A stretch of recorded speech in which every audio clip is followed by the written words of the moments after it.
Hey, how you doing? Okay, so the $100 question. Ange, whatever is a transgender person? Good question.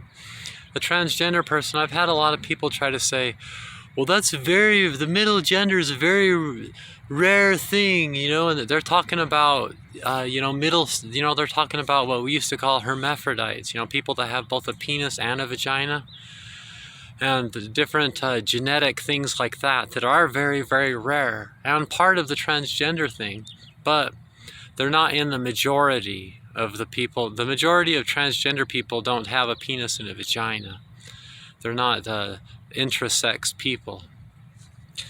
And so that's another of the big lies that Babylon says. Besides trying to say there's only two genders, even though there's no scientific evidence of that or anything in reality that can back that thinking up. Nothing. There's no non-biblical source that can back up the idea that there's only two genders, and it doesn't lessen the sacredness of how you make babies and procreation. Not all women can get pregnant. Not all cis women.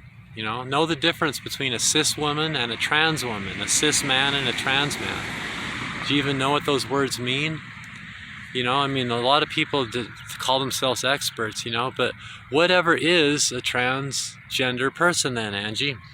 A transgender person is someone that sticks with it for a long time.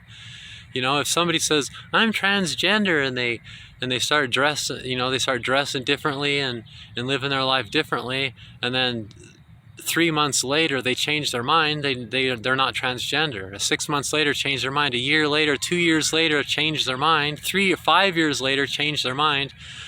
They're not transgender. To be a truly transgender person, it means you'll be doing it 24 hours a day, 7 days a week, the rest of your life, forever and ever. So the way, like with surgeries, many of the things you do are permanent. The hormones, the surgeries, so like, you might want to wait. They make you wait anyway, 6 months, a year, 2 years. If you're sticking with it and you're still glad you're doing it and you still know you're transgender, then you probably are.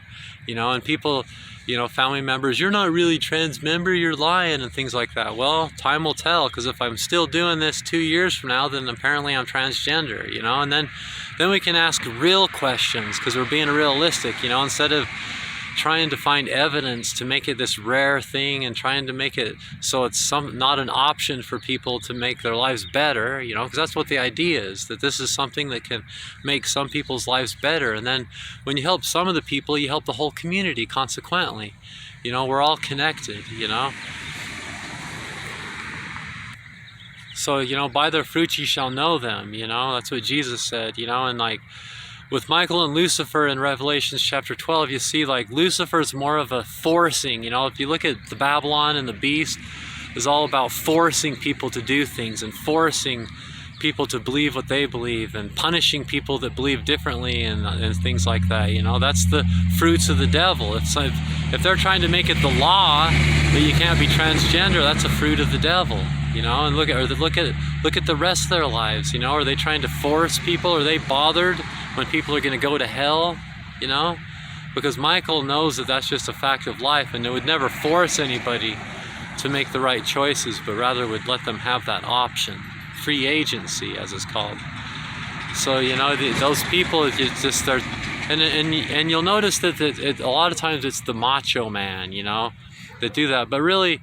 Like worrying and bickering and all that, that's not testosterone. A healthy man with a healthy testosterone levels isn't petty like that. It actually has a calming effect. Science has proven.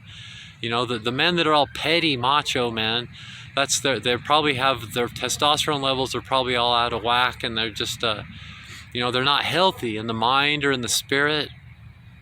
So just think about what they're doing.